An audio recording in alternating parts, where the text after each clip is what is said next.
Thank you for having this very important hearing. I requested this several weeks ago, and I just think it's so important that you have such an important discussion because few questions are as important to U.S. national security as the question of presidential authority to use nuclear weapons, not only to deter or defend against a nuclear attack, but also to start a nuclear war. Nuclear weapons are for deterrence, not war fighting. Launching nuclear weapons first would be an unprecedented act of aggression and war, whether limited or massive. Any first-use nuclear strike would devolve into retaliatory strikes and war, causing unimaginable death, suffering, and destruction. Absent a nuclear attack upon the United States or our allies, no one human being should have the power to unilaterally unleash the most destructive forces ever devised by humankind. Yet, under existing laws, the President of the United States can start a nuclear war without provocation, without consultation, and without warning. It boggles the rational mind.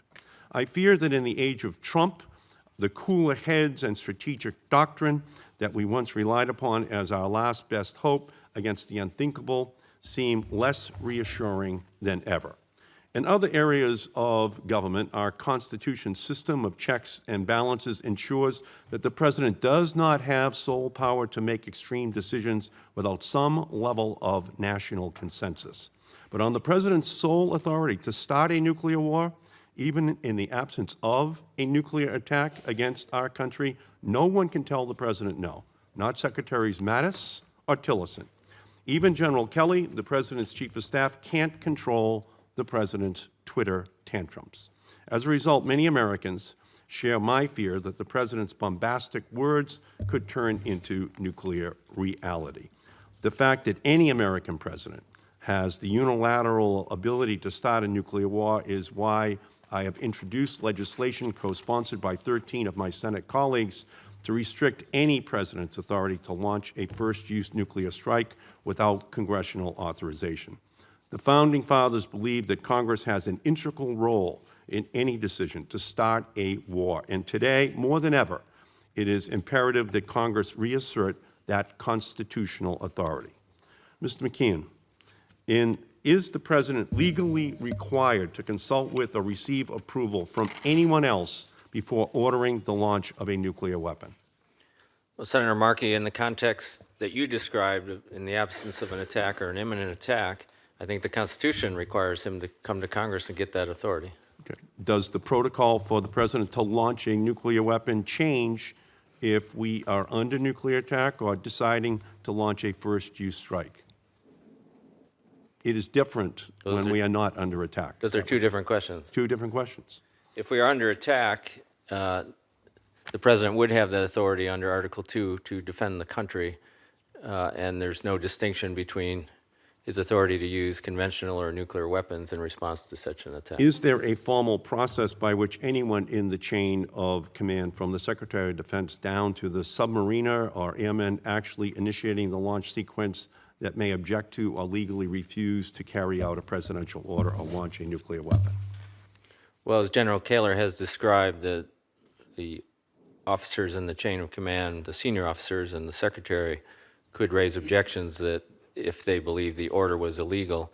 I think the system is designed to protect the first or second lieutenant, 23-year-old Air Force officer sitting in a launch control center, from having to make that grave decision. It's really the 4 stars who need to, and the Secretary who need to bear that burden. Because disobeying such an order would be considered a violation of federal law under the under the United States Code or the Uniform Code of Military Justice. So in your testimony, Mr. McKeon, you say that in August, the National Security Advisor, Mr. McMaster, suggested the possibility of a preventive war, which would require a congressional authorization. In other words, if there had been a decision that was being made by the President to use nuclear weapons, maybe small tactical nuclear weapons, to hit the nuclear weapons system in known locations in North Korea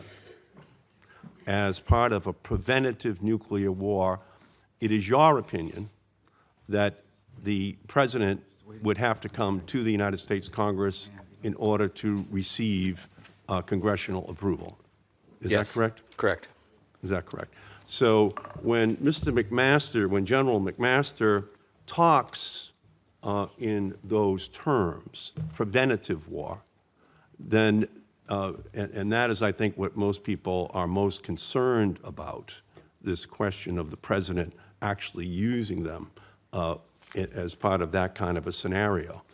There is, in your opinion, a constitutional responsibility for the members of Congress who have to have voted on that before such a nuclear war is commenced by the United States. Correct. And in my view, the president would lack the authority. We had hearings, not in this committee, but in the Judiciary Committee before the Gulf War in 1991, and I was working for Senator Biden, then the chairman of that committee. One of the witnesses, Harold Coe, who was later the legal advisor in the State Department, said something that has stuck with me ever since, which is silence has a sound. If the sound from Congress is silence, then the answer is no. Yeah, well, the sound of silence has finally ended since 1976 to today on this issue, and I think, Mr. Chairman, that you deserve much praise for having this very important discussion. Thank you.